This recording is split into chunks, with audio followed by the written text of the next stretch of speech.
안녕하세요. 저는 서울에 살고 있는 30대 여성입니다. 결혼까지 약속했던 남자친구의 진짜 정체를 알게 되면서 최근 파혼을 했습니다. 남자친구가 절친들을 소개해 주겠다며 나간 자리에서 친구들이 하는 충격적인 대화를 듣고 끓어오르는 분노를 참을 수 없었는데요. 저놈은 대체 지 여자친구한테 어떻게 의사라고 속인 거지? 하여간 대단한 놈이야.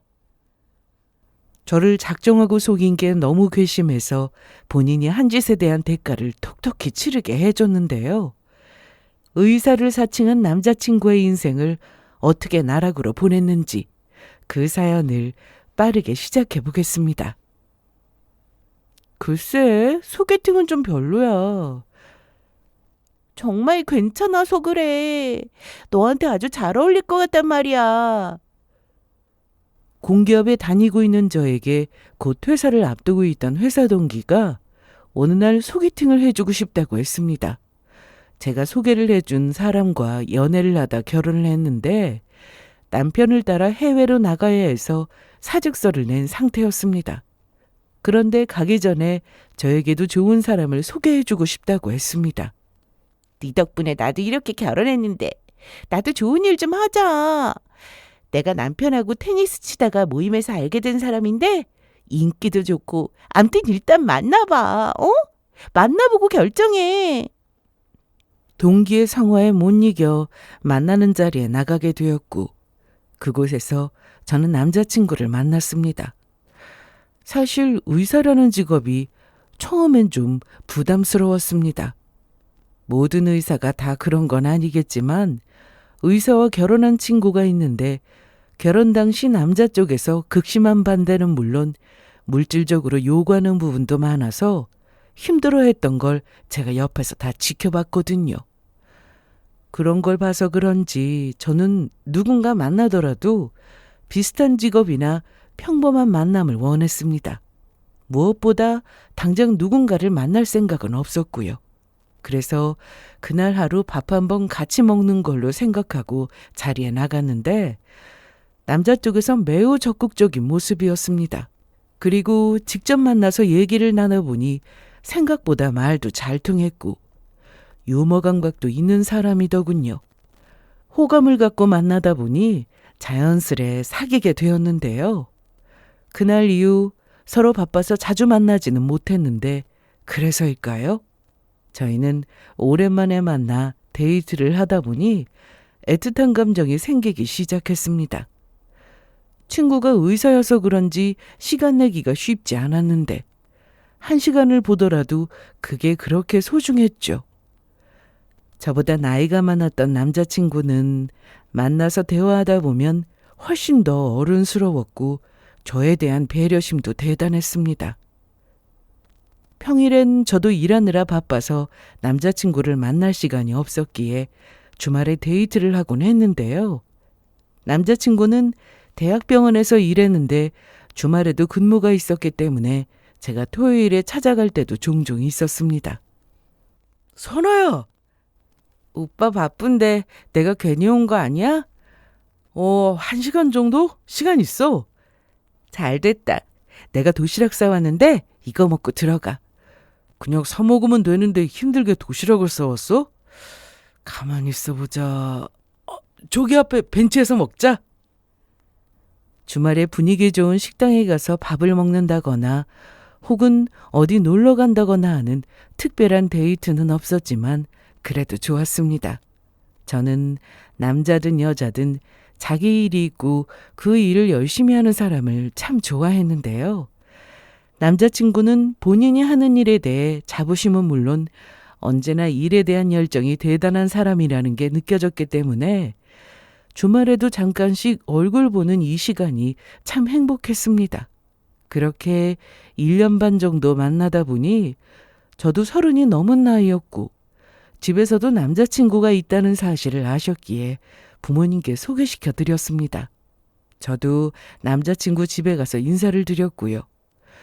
그냥 연애만 하다가 양가 부모님께 인사를 드리니 책임감 같은 게 느껴졌는데요.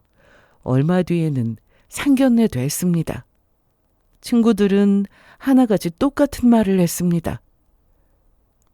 선아야, 상견례는 잘했어? 괜찮았어. 좀 어색하긴 하더라.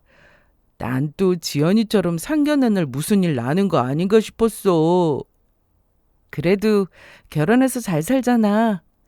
그건 아는데 그 과정이 너무 힘들었잖아. 상견례 날 무슨 집부터 해오라고 하질 않나. 예단비로 1억을 해오라고 하질 않나. 아무리 의사라는 직업이 대단하다고 해도 너무한 거 아니냐? 좀 너무하긴 했어. 넌 괜찮았어? 남자친구네서 돈 얘기 안 했어? 돈 얘기는 하나도 안 하셨고 결혼해서 살 집도 둘이 알아서 하라고 하시던데? 정말? 어머니가 자기 아들이 공부 잘해서 의사가 된 건데 그걸로 장산다는 말 듣기 싫다고 하시면서 결혼 준비는 둘이 알아서 하고 지원 안 해주는 대신 요구하는 것도 없다고 하시더라? 정말 그랬습니다. 자기 아들 의사라고 이것저것 해오라고 당연하게 말씀하시는 게 아니라 둘이 좋아 만나서 하는 결혼이니 알아서 하라고 하셨죠. 저도 결혼할 때 월세로 시작했어요. 살면서 늘려가는 재미도 있잖아요. 처음부터 모든 걸 완벽하게 갖추는 것보다 그렇게 사는 것도 좋은 것 같은데 어떠세요? 그럼요. 둘이 능력이 없는 것도 아니고 잘 살 겁니다.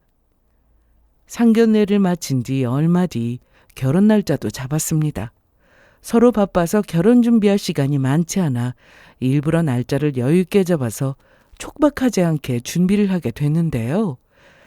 친구들이 남자친구를 보고 싶다고 하여 어렵게 시간을 내서 다 같이 만나기도 했습니다. 그런데 저도 남자친구의 친구들이 좀 궁금했습니다. 나도 오빠 친구들 보고 싶은데 나한텐 언제 소개해 줄 거야? 내 친구들? 나도 소개해주고 싶은데 시간을 맞추기가 어렵네. 그래도 우리 결혼 전에 다 같이 한번 만날 생각하고 있으니까 다들 언제 시간이 되는지 내가 한번 물어볼게. 그런데 친구 중 의사는 남자친구뿐이라 시간을 맞출 사람은 남자친구였습니다. 아무래도 평범한 직장인들과는 달리 의사라는 직업은 언제든 응급 상황에 맞춰서 환자를 봐야 하기 때문에 바쁘다는 걸 알고 있었는데 평일은 물론 주말에도 얼굴 보기 힘들 때가 많았습니다. 그래도 매일 전화통화는 물론 잠깐 얼굴만 보고 간다며 늦은 시간 집 앞에 와서 30분 정도 얘기하다 가기도 했네요. 그러다 드디어 친구들과 약속을 잡았다면서 만나자고 연락이 왔습니다. 그런데 이날 하필이면 점심을 먹고 오후부터 배가 살살 아프더라고요. 심한 건 아니었지만 뭔가 먹기만 하면 화장실을 가는 바람에 퇴근하고 남자친구와의 약속을 다음으로 미뤄야겠다 싶었는데 아프다고 하면 남자친구가 계속 걱정할 게 뻔했고 친구들과 겨우 시간 맞춰 약속을 잡은 거라 고민이 좀 됐습니다. 어쩔 수 없이 퇴근 후 길 건너 약국에서 약을 사 먹고 약속 장소로 향했습니다. 그런데 이날 모임에 나간 게 정말 신의 한 수였습니다. 선아야, 여기야. 오빠. 좀 늦었지. 미안해. 겨우 5분 늦은 걸로 뭘 미안해. 여기 내 친구들이야. 인사해. 이날 남자친구의 친구들은 총 4명이 나왔습니다. 원래는 2명이 더 나오기로 했는데 일이 있어 못 나왔고 저와 남자친구까지 해서 6명이 만나게 되었습니다. 처음엔 좀 어색했지만 남친의 친구들이 다 재미있고 매너도 좋아서 금방 편해졌는데요. 배고프지 않아? 왜 이렇게 안 먹었어? 맛이 없어? 아니, 먹고 있어. 먹기는 하나도 안 먹었는데 다른 거 시켜줄까? 아니야, 이거 먹으면 돼. 다들 퇴근하고 만난 거라 저녁을 먹고 술 한잔하러 가기엔 시간이 애매해서 처음부터 맥주집에서 만났습니다. 그런데 남자친구는 일부러 저 때문에 식사가 될 만한 안주로 주문을 했습니다. 혹시나 먹고 나서 또 탈이 날까 싶었던 저는 최대한 먹는 걸 자제했는데 약을 먹고 온 덕분인지 그래도 버틸만 하더라고요. 하지만 만난 지 얼마 되지 않아 바로 일어나기도 그랬고 계속 아무것도 안 먹고 앉아있는 것도 좀 이상해서 조금씩 음식을 먹었습니다. 배가 아프다고 하면 남자친구는 당연히 바로 가라고 할 게 뻔했고 이날은 저 때문에 만든 자리여서 최대한 음식 조절을 했는데 결국 또 배가 살살 아프기 시작했습니다. 선아야, 어디가? 나 잠깐 화장실 좀. 어딘지 알지? 저기 카운터 옆에. 알지. 금방 갔다 올게. 그렇게 저는 화장실만 여러 번 왔다 갔다 했는데 도저히 안 되겠더라고요. 그래서 한 번만 더 화장실에 들렀다가 먼저 가보겠다고 해야겠다 싶었던 저는 다시 화장실로 갔는데 어디선가 담배 냄새가 나길래 처음엔 누가 화장실 안에서 담배를 피우나 싶었습니다. 하지만 화장실 안에는 저뿐이었고 알고 보니 작은 창문으로 밖에서 냄새가 들어오고 있는 거였어요. 담배 냄새라면 질색하던 저였기에 빨리 나가야지 싶었는데 그때 대화 소리가 들렸습니다. 남자친구의 이름이 들리자 저도 모르게 멈춰서 듣게 되었는데요. 배부르다. 그러게, 맥주 먹어서 취하지는 않고 배만 부르네. 그런데 동현이 그 자식 재주도 좋다. 뭔 소리야? 무슨 재주? 아니, 여자친구가 저 자식 의사인 줄 알고 있잖아. 아, 맞다. 그러게, 나도 궁금했는데 일단 모른 척 해달라고 하니 입 다물고는 있었는데 저놈은 어떻게 의사라고 속인 거지? 하여간 대단한 놈이야. 그런데 우린 계속 모른 척 해도 되는 거야? 아무리 나중에 다 밝힌다고 해도 속이고 만나는 건데 상견례도 했다며? 아이, 난 모르겠다. 알아서 하겠지. 제가 화장실에 간 사이 남자친구 친구들이 밖에서 담배를 피우며 저런 얘기를 나누고 있었는데 하필이면 그 장소가 화장실 근처였던 겁니다. 그것도 모르고 밖이니까 아무도 못 듣는다 생각했는지 저런 말을 했는데 대화 내용을 다 듣고 난 저는 애써 표정 관리를 하고 자리에 돌아와 남자친구에게 먼저 가보겠다고 했습니다. 왜? 어디 안 좋아? 회사에서부터 배가 좀 아팠는데 다시 살살 아프네. 배 어디가 아파? 아니, 의사 남자친구를 앞에 두고 배 아픈 걸 참았어? 나한테 진작 말하지. 그런데 그때 남친의 친구들 표정을 보니 억지로 웃음을 참는 게 제 눈에 보였습니다. 의사가 아닌데 의사인 척하니 본인들은 이 상황이 어이없고 또 웃겼겠죠. 제가 들은 대로 이 자리에서 남자친구에게 바로 말해버리고 끝내면 되지 않냐고 하실 수도 있겠지만 결혼까지 하자던 놈이 자기 직업을 속였으니 속은 게 억울해서라도 그냥 넘기고 싶지 않았습니다. 저도 모자라 부모님까지 속인 거였으니까요. 거기다 제가 잘못 들은 거라고 해버리면 그만이었기에 바로 입이 떨어지지도 않았습니다. 혼자 가도 돼. 정말 괜찮겠어? 응, 친구들 있는데 얼른 들어가 봐. 택시 불러줄게. 남자친구는 평소에도 저를 만나면 매너가 참 좋은 사람이었는데 이날도 똑같았습니다. 친구들이 있는데도 데려다 준다고 하는 걸 겨우 말렸고 남친이 부른 택시가 도착하자 저는 바로 탔습니다. 자동 결제를 했으니까 따로 택시비 안 내도 돼. 알았어. 걱정되니까 집에 가서 전화해. 응, 얼른 들어가 봐. 이날 집에 온 저는 약국에서 샀던 약을 한 번 더 먹고 누웠는데 배는 괜찮아졌지만 남자친구의 거짓말 때문에 머리가 지끈거렸습니다. 이날은 그냥 잘까 하다가 남자친구가 근무하는 병원 사이트에서 의뢰진 소개란을 살펴보는데 정확히 남자친구 이름과 사진이 나왔습니다. 소개받을 때도 해당 병원 사이트에서 사진을 보고 나갔는데 여전히 해당 진료과 의료진으로 나와 있더라고요. 그러니 제가 더 머리가 아팠습니다. 대학병원에서 제대로 확인도 안 하고 의사로 채용을 했을 리도 없고 분명 남친의 친구들은 의사가 아니라고 했는데 대체 이게 뭐지 싶었던 저는 결국 직접 다음날 확인해 보기로 했습니다. 남자친구가 근무하는 병원은 저희 집이나 회사에서 거리가 좀 있는 곳이었습니다. 그래서 평일에는 해당 병원에 갈 시간이 되지 않았고 주말에도 남자친구가 진료 때문에 바쁘다고 하는 날은 갈 생각을 아예 안 했죠. 그래도 종종 제가 직접 병원으로 찾아가면 잠깐 시간 내서 나온 남자친구와 일명 병동 데이트를 즐기곤 했습니다. 그마저도 길어야 30분에서 40분 정도뿐이었지만 남자친구는 분명 의사 가운도 입었고 병원 신분증도 차고 있었습니다. 우측의 가슴 쪽에는 남자친구 이름도 자수로 새겨져 있었고요. 그러니 제가 의사가 아닐 거라는 의심은 전혀 할 수 없었습니다. 이날 저는 잠을 제대로 자지 못해서 피곤한 상태로 일어났는데 핸드폰을 보니 평소처럼 남자친구에게 문자가 와 있었습니다. 매일 아침에 눈을 뜨면 자기야 잘 잤어? 오늘도 내 생각하면서 일 열심히 해? 사랑해? 이런 문자가 와 있었습니다. 전날 모임만 아니었다면 저는 이 문자를 보고 또 기분 좋게 하루를 시작했겠지만 이제는 아니었습니다. 저는 출근하자마자 병원에 전화해서 확인부터 하고 싶었는데 이날따라 회사 일이 많았습니다. 아침부터 중요한 회의가 있어서 1시간 넘게 회의실에 있다가 나와서는 회의 자료를 정리하느라 오후 2시가 넘어서야 겨우 시간이 좀 났는데요.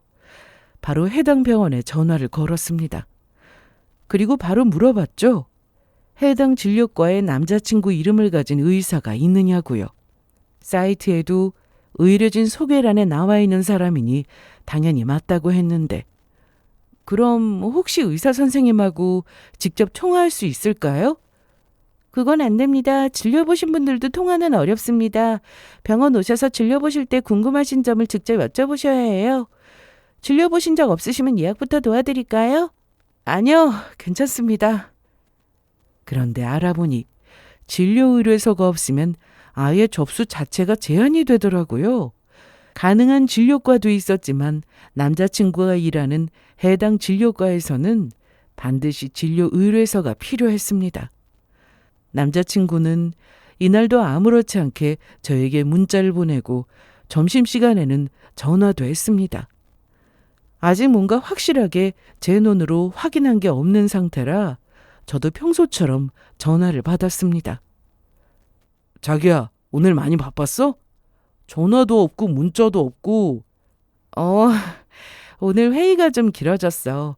보고서도 쓸 게 많아서 정신이 없었네? 그런데 안 바빠? 나야 뭐 늘 똑같지. 그래도 자기한테 잠깐 전화할 시간은 있어. 바쁠 텐데 얼른 일 봐. 벌써 끊으려고? 나 지금 괜찮은데? 어쩌지? 내가 지금 일이 좀 많아서. 알았어. 그럼 이따 퇴근하고 전화해. 응. 그런데 며칠 뒤 세상 참 좁다는 말을 직접 실감하게 되었습니다. 제가 결혼할 남자가 있다는 걸 부서 직원들은 물론 타 부서에서도 저와 친하게 지내는 직원 몇 명이 알고 있었는데요. 물론 의사라는 것까지만 알고 이름은 정확히 몰랐는데 점심시간에 친한 직원들과 같이 점심을 먹고 휴게실에서 잠시 얘기를 나누면서 이상한 얘기를 듣게 되었습니다.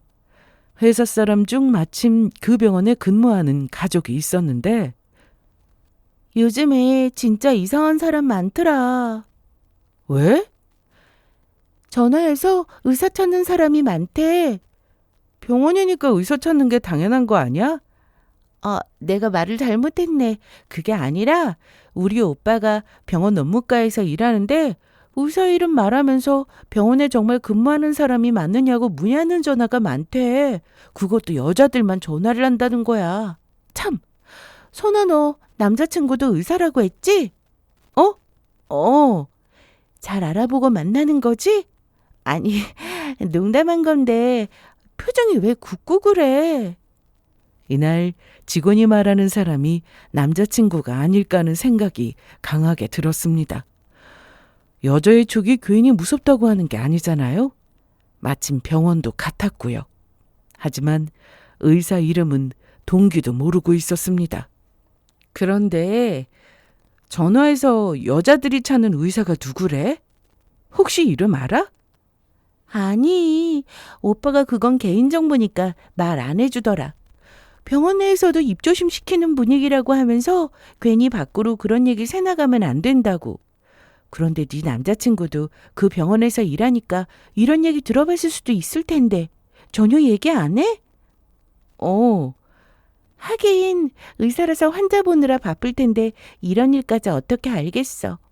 암튼 진짜 남자든 여자든 사람 잘 만나야 해. 누가 그 병원 의사라고 사칭을 한 게 아니면 그런 전화가 올 리 없잖아. 이날 저는 그 직원을 따로 불러서 해당 의사 이름을 알아달라고 부탁을 했습니다. 그리고 며칠 동안 정말 바빴습니다. 원래 남자친구와는 평일보다 주로 주말에 만났기에 제가 퇴근하고 뭘 하고 다니는지 남자친구는 알 수가 없었는데요. 그래서 더 편하게 알아보러 다녔습니다. 설마 하는 마음으로 예비시댁으로 직접 찾아가 봤는데 정말이지 예상을 뒤엎었습니다. 해당 집은 에어비앤비로 돈을 받고 숙박시설로 이용되는 집이었습니다. 배를 눌러도 인기척이 없어서 그냥 가려고 하던 그때 어떤 사람들이 캐리어를 끌고 오더라고요. 혹시나 집주인인가 싶어서 물어보려는데 저한테 먼저 말을 걸었습니다. 마치 저를 아는 사람처럼 인사를 하길래 얼떨결에 저도 인사를 했는데 알고 보니 저를 해당 집주인으로 착각하고 인사를 한 거였습니다. 안녕하세요. 네, 안녕하세요.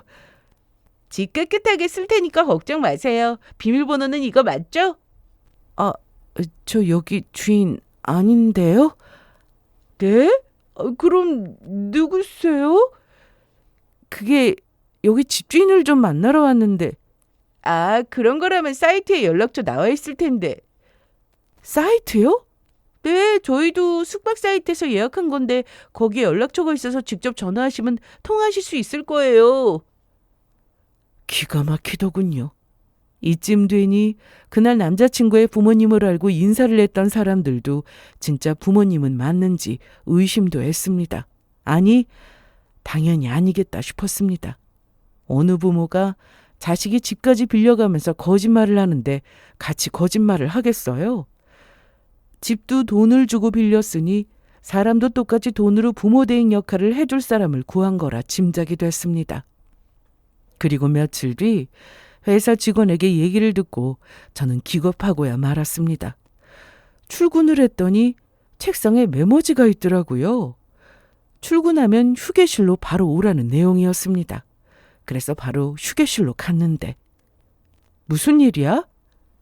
며칠 전에 나한테 물어봤잖아. 그 의사 이름. 어떻게 됐어? 김동현이래. 뭐? 왜 그렇게 놀라? 혹시 남자친구야? 어머나 세상에. 빨리 잡든가 해야지. 남자친구분이 많이 신경 쓰이겠다.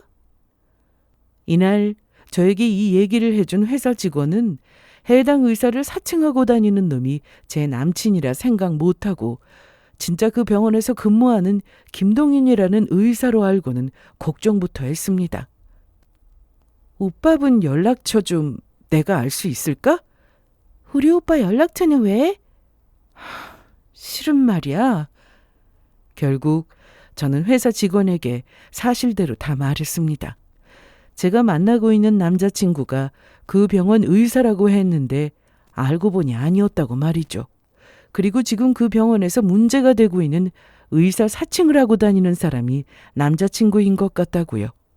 그렇게 회사 직원의 오빠 연락처를 알아낸 저는 바로 전화를 걸었습니다. 저 이렇게 전화드려서 죄송합니다. 아닙니다. 조마과 동생한테 대충 얘기 들었어요. 이날 통화를 하면서 얘기를 들으면 들을수록 그야말로 충격의 연속이었습니다. 아마도 올해 초부터였을 거예요.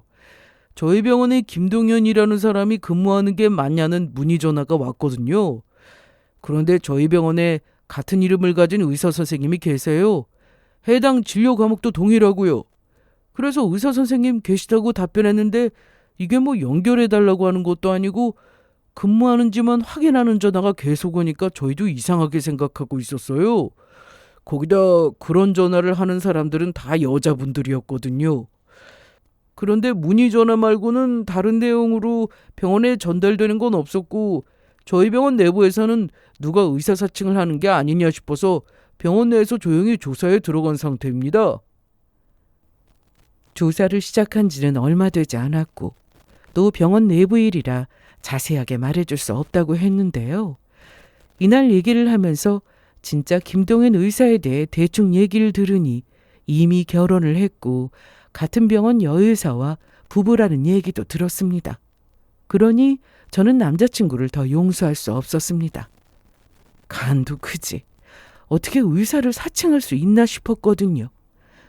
괜히 말을 꺼냈다가는 남자친구가 도망칠지도 모른다는 생각에 며칠 고민을 했습니다.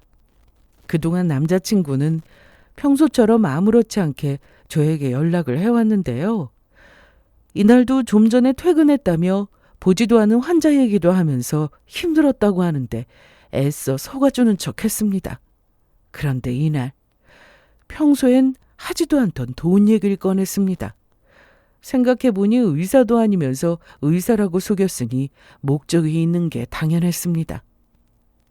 그런데 선아야, 내가 돈이 여기저기 좀 묶여 있어서 그러는데 우리 저번에 보고 온 그 아파트 계약금을 자기가 해줄 수 있을까? 제가 전혀 의심하지 못하고 있을 때 저는 남자친구와 한동안 집을 알아보러 다녔습니다. 마음에 드는 집 몇 군데를 알아보고 고민하고 있었는데 이날 그 집 얘기를 하더라고요. 부동산에서 전화 왔는데 그 집을 보여달라는 사람들이 좀 있다고 하더라고. 아, 그래? 그래서 바로 계약하는 게 어떨까 싶은데 자기는 어때? 자기도 그때 그 집 마음에 든다고 하지 않았어? 그랬지. 그 집 괜찮았어. 그럼 고민할 것도 없이 그 집으로 하자. 그래, 그러지 뭐. 저는 바로 알겠다고 했습니다. 그런데 집 계약금 말고도 인테리어 비용을 제가 우선 부담하면 어떻겠냐고 했는데요. 나 아는 사람 중에 인테리어 하는 사람이 있는데 거기가 되게 유명해. 그래? 연예인 집도 해주는 곳이라 미리 예약을 해야 하거든. 그런데 오빠는 그동안 바빠서 연락도 잘 안 해놓고 전화해서 돈 얘기만 하는 거야? 내가 그랬나? 만나서 얼굴이나 보여주고 말해. 그러자. 그럼 말 나온 김에 우리 토요일에 볼까? 좋아, 내가 병원으로 갈게. 아니, 진료 마치고 오후에 봐도 되는데. 오전에 보고 기다렸다가 진료 마치고 오후에도 보면 되지. 오빠가 너무 보고 싶어서 그래. 그래, 그럼 그러자. 그래서 저는 토요일에 병원으로 갔습니다. 평소엔 바쁘다고 금방 들어가야 한다고 했는데 이날은 돈 때문인지 만나서 1시간은 넘게 제 옆에 있더라고요. 그런데 오빠, 가봐야 하는 거 아니야? 괜찮아. 여유 좀 있어. 그런데 선아, 너 밥 안 먹었다고 했지?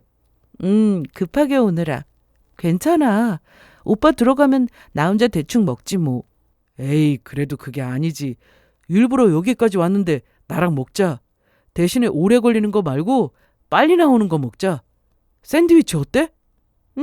좋아. 병원 로비에는 편의점부터 카페, 빵집까지 있었는데 밥을 먹으려면 조리 시간이 있어서 바로 먹을 수 있는 샌드위치를 먹기로 했고 빵집에 들어갔습니다. 이날 남자친구는 저에게 돈 얘기를 하느라 정신이 없었는데요. 그 틈을 타서 핸드폰으로 톡을 보내는 척하며 슬쩍 들어서 병원 신분증을 찍었습니다. 그리고 오빠, 여기 봐봐. 왜? 오늘따라 너무 멋있어서 사진 한 장 찍으려고.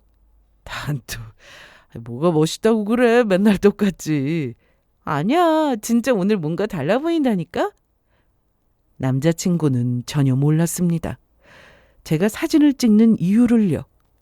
평소에도 저희는 만나면 셀카를 찍을 때가 많았고 제가 늘 멋있다, 잘생겼다 이런 말을 자주 해서인지 전혀 의심하지 않고 빵을 먹으며 포즈까지 취하는 남친이었습니다. 그렇게 저희들은 샌드위치를 다 먹고 나왔는데요. 지금 들어가면 오전 진료 얼마 안 남아서 금방 끝날 거야. 어디에 가 있을래? 여기 계속 있어도 상관없고, 아니면 길 건너 카페에서 커피 시켜놓고 기다리지 뭐. 그래, 알았어. 그럼 나 들어간다. 그런데 그때 보안요원이 다가왔습니다. 실례합니다. 무슨 일이에요? 신분증 좀 보여주시겠어요? 오빠, 왜 그래? 무슨 일이야? 나도 모르겠네. 남자친구의 얼굴을 보니 당황한 기색이 역력했는데요. 제 앞이라 그런지 아무렇지 않은 척하며 오히려 보안요원에게 소리를 쳤습니다. 아니, 이 병원에서 일하는 의사도 못 알아봅니까? 선아야, 넌 일단 가봐. 걱정되는데 어떻게 가? 별거 아니야. 그러니까 얼른 가. 그래도. 저는 걱정된다고 하면서 보안요원에게 직접 말했습니다. 우리 오빠 이 병원 의사인데 왜 그러세요? 좀 확인할 게 있어서 그러니 신분증 좀 보여주세요. 남자친구는 계속 당황하며 말을 더듬거렸는데, 그래서 제가 남친 대신 속 시원히 말해줬습니다. 아니 오빠, 왜 말을 못해? 선아야, 내가 알아서 할게. 얼른 가. 답답해. 저는 남자친구가 입고 있는 의사 가운의 주머니에서 신분증을 꺼내 바로 보여줬습니다. 그리고 진료과가 어디인지까지 바로 말했죠. 여기요. 신분증 확인해 보세요. 너 지금 뭐 하는 거야? 그냥 보여주면 되는 걸 왜 그래? 오빠야말로 이상하네. 뭐 잘못한 거 있어? 그런데 보안요원이 그 신분증을 보자마자 바로 알아차렸습니다. 의사가 아닌 사람들이나 해당 병원 근무자가 아닌 사람들은 당연히 모르겠지만 보안요원은 대충 봐도 안다고 하더라고요. 이날도 제가 건넨 신분증을 보고는 가짜인 걸 바로 알았는데, 거기다 명찰도 뒷면이 좀 다르다고 했습니다. 결국 보안요원 중 한 사람은 남자친구 팔을 잡고 놔주지 않았고, 다른 한 사람은 어디론가 전화를 걸었습니다. 저는 그런 남자친구 옆에서 어떡하냐고 호들갑을 떨며 오바를 했는데요. 실은 제가 보낸 사진 때문에 보안요원이 저희 쪽으로 다가와서 신분증을 보자고 한 거였습니다. 함께 샌드위치를 먹으며 제가 남자친구의 모습을 사진으로 찍었을 때 그 사진을 빠르게 원무과 직원에게 보냈습니다. 회사 직원 오빠라는 그 사람에게 말이죠. 그러면서 위치가 어디인지도 바로 알 수 있게 빵집 이름까지 같이 적어 보냈고요. 남자친구는 이날 보안요원에게 붙들려서 계속 놓으라고 소리쳤지만 소용없었습니다. 덩치도 컸고 힘도 아주 셌는지 남자친구가 아주 꼼짝을 못하더라고요. 그리고 잠시 뒤 경찰차가 병원 앞에 도착했는데, 그 모습을 본 남자친구는 어떻게든 벗어나려고 애를 썼습니다. 저는 그 상황에 일부러 더 난리를 쳤습니다. 오빠, 어떡해? 오빠는 잘못 없는 거잖아. 맞지? 내가 무슨 잘못을 해. 너 빨리 가, 빨리. 싫어. 나도 따라갈래. 무슨 일인지는 알아야지. 우리 결혼할 사이인데 오빠 혼자 경찰서에 가게 두는 게 말이나 되는 소리야? 자꾸 가라고 하지 마. 나도 따라가서 확인할 거야. 그렇게 경찰이 병원 안으로 들어왔고, 보안요원은 상황 설명 후 다 함께 경찰서로 가게 되었습니다. 요즘 세상이 정말 너무 무섭잖아요. 아무리 사랑하는 사이라고 해도 한번 틀어지면 무서운 사건으로 이어지는 경우도 허다하고, 그렇게 뉴스에 나오기도 하는데, 제가 사진을 넘기고 그래서 경찰까지 오게 됐다고 한다면 그 뒤에 무슨 일이 벌어질지 알 수 없으니 직접 경찰을 부르는 건 피하기로 했습니다. 그리고 이왕이면 병원 안에서 의사 가운까지 입은 그 모습 그대로 경찰한테 잡혀야 헛소리를 하지 않을 것 같다는 생각에 이날 병원에서 만나기로 했던 거였습니다. 그런데 경찰서에 도착 후 제가 모르는 사실이 하나 더 있다는 걸 알게 됐습니다. 직업을 속인 것보다 더 충격적인 얘기였어요. 조사 과정에서 남자친구가 의사가 아니라는 건 바로 밝혀졌는데, 거기다 더 기가 막혔던 건 남친이 유부남이라는 사실이었습니다. 처음엔 믿을 수가 없었어요. 아니, 잠깐만요. 유부남이요? 결혼을 했다고요? 결혼해서 부인만 있는 것도 아니고 애도 둘이나 있었습니다. 지금은 일용직으로 일거리가 있을 때나 일해서 돈을 벌고 있다고 했는데 그간 속은 제 자신이 너무 한심하게 느껴질 정도로 뭐 이런 인간이 다 있나 싶었습니다. 잠시 뒤 집에서 연락을 받았는지 남친의 와이프라는 사람이 경찰에 도착했습니다. 인간아! 또 경찰서야? 대체 몇 번째야? 아직도 정신 못 차렸어? 너 언제 사람 될래? 어? 이날 경찰서는 정말 시끄러웠습니다. 와이프라는 사람이 남친 멱살을 잡고 흔들어대며 소리치며 말하는데 오죽하면 경찰들이 나서서 말리기까지 했겠어요. 암튼 남친은 나름 치밀하게 계획을 세우며 활동을 했다는 걸 알게 됐습니다. 조사하면서 왜 하필 그 병원이었는지 그 이유가 드러났는데요. 아예 처음부터 남자친구는 병원 사이트를 여기저기 들어가며 확인하며 찾고 있었습니다. 요즘 병원 홈페이지에 들어가면 의료진 얼굴과 이름이 나오니까 그걸 보고 최대한 자신의 얼굴과 닮은 의사를 찾은 거였습니다. 그 얘기를 듣는데 온몸이 소름이 끼쳤습니다. 그렇게 병원 사이트를 찾다가 그 병원에서 이름이 똑같은 의사를 찾았는데 얼굴도 비슷하니 여기다 싶었던 거였죠. 남친은 안경을 쓰고 다녔는데 원래는 시력이 상당히 좋았습니다. 그런데도 해당 의사가 안경 쓴 모습으로 사진이 올라와 있으니 똑같이 뿔테로 안경을 하나 사서 쓰고 다닌 거였습니다. 어디 그뿐인가요? 성형도 했더라고요. 최대한 비슷하게 보이려고 말이죠. 이건 경찰서에 온 그 와이프라는 사람이 너무 열받았는지 직접 말하면서 듣게 되었는데요. 이 자식! 당장 감옥으로 보내주세요. 당장이요.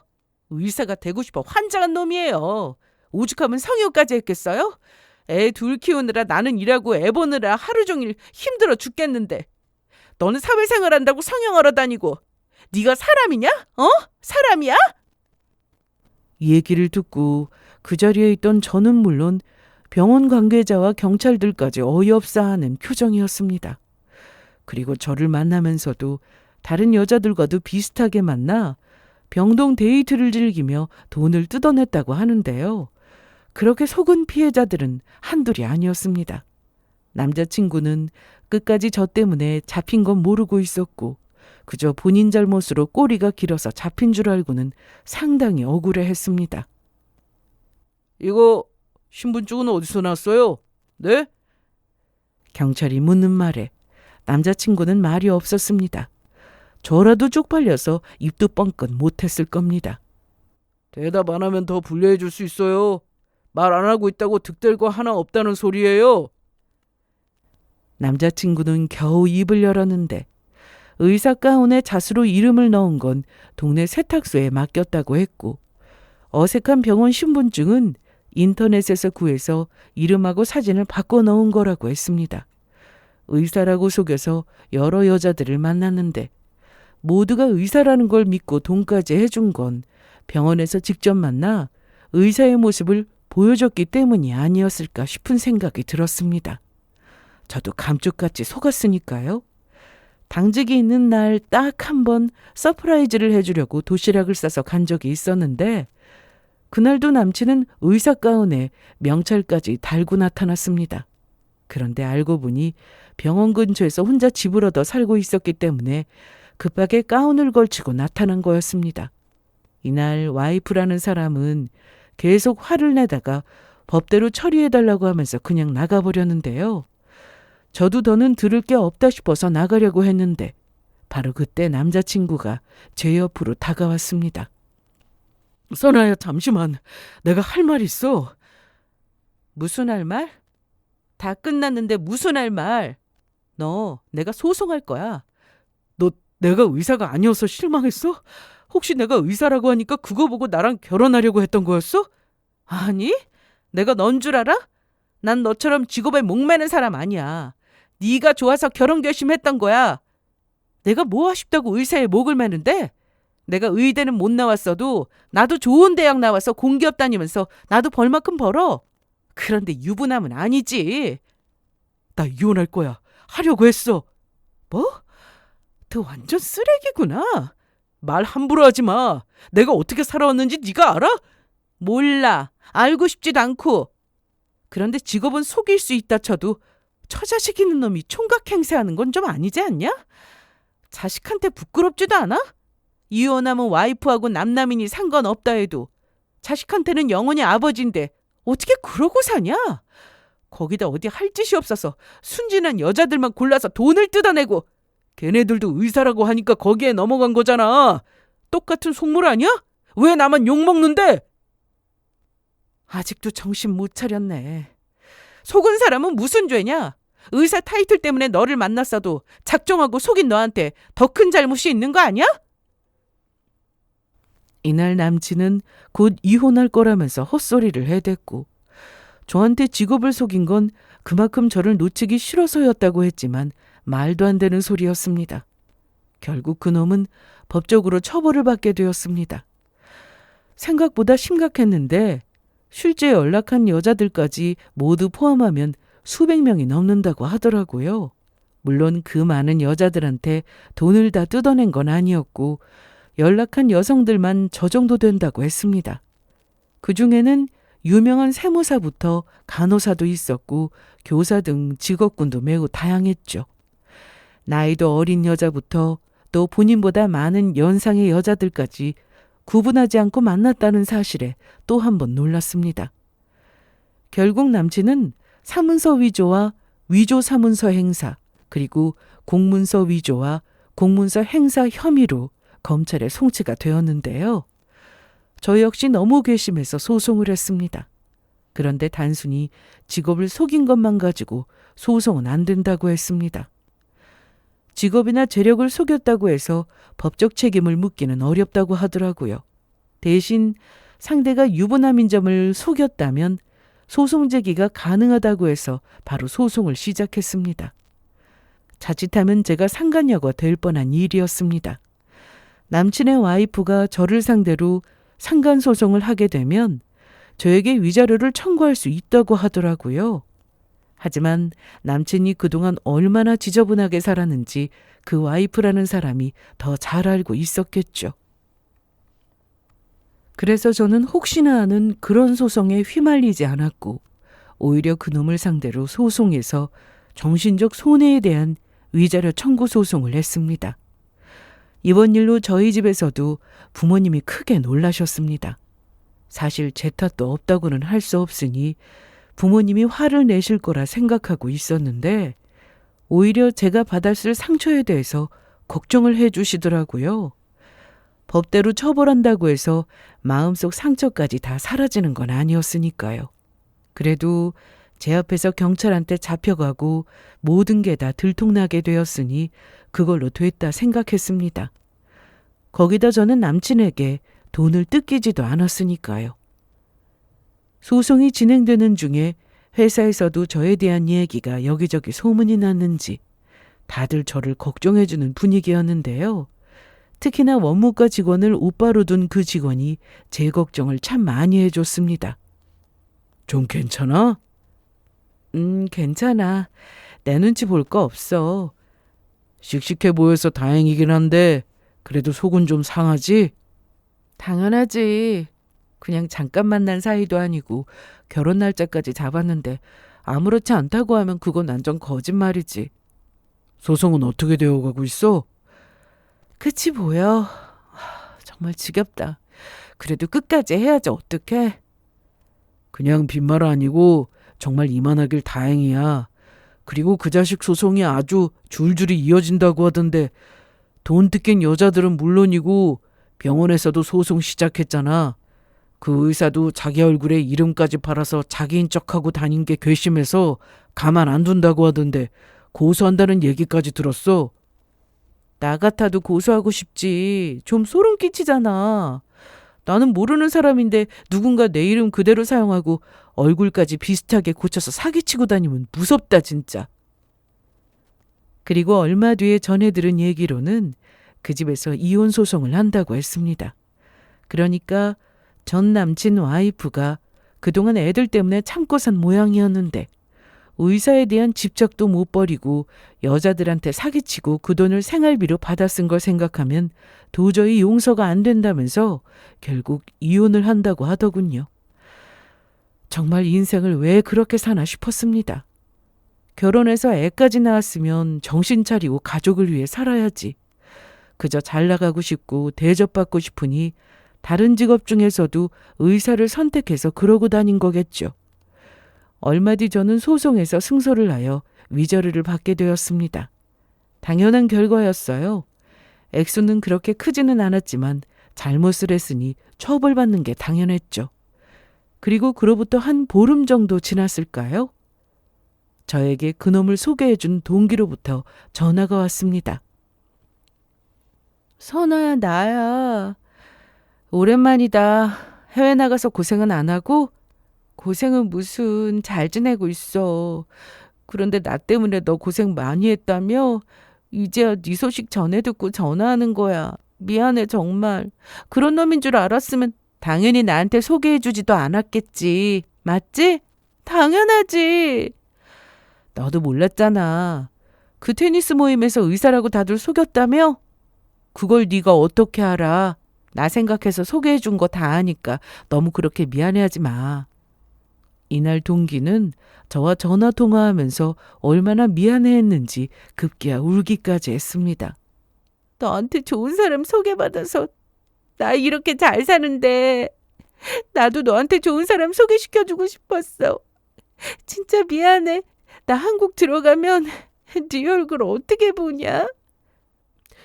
자꾸 오면 나 전화 끊는다. 그리고 너 한국 들어와도 안 볼래. 알았어. 안 올게. 됐지? 나 결혼 안 했잖아. 내가 속아서 결혼까지 했더라면 거기다 돈도 뜯겼으면 어쩔 뻔했어? 그랬으면 네 원망 했을지도 모르지만 다행히 돈도 안 뜯기고 그놈은 교도소 가게 생겼고 그러니까 그놈 얘기는 그만하고 언제 한국 오는지나 말해봐. 탓하기 시작하면 끝도 없다는 걸 잘 알고 있었습니다. 그래서 저한테 그런 사람을 소개해준 동기를 탓하기보다 더 빨리 알아차리지 못한 저를 탓했고 그놈의 정체를 그래도 빨리 알게 되어 천만다행이라고 생각하니 너무 괴롭지만도 않았습니다. 현재 저는 조금씩 회복하고 있는 중입니다. 결혼 날짜를 잡았으니 친척들은 물론 가까운 친구들과 회사 사람들까지 알 사람은 다 알게 되었는데 앞에서 위로해주는 사람이 있는가 하면 뒤에서 저에 대해 안 좋은 말을 하는 사람들도 있다는 걸 알게 됐죠. 그런데 그것도 어쩔 수 없더라고요. 제 힘으로 막을 수 있는 일은 아니었기에 시간에 맡겨보자고 생각했습니다. 그 유명한 말 있잖아요. 이 또한 지나가리라. 바로 이 말이요. 그저 묵묵히 제 할 일 열심히 하다 보면 자연스레 잊히게 될 거고 시간이 지나면서 저도 다시 예전의 일상으로 돌아가게 될 거라 믿고 있습니다. 하루빨리 그런 날이 오기를 바라면서 제 사연은 여기서 이만 마치겠습니다. 제 사연 끝까지 들어주셔서 감사합니다.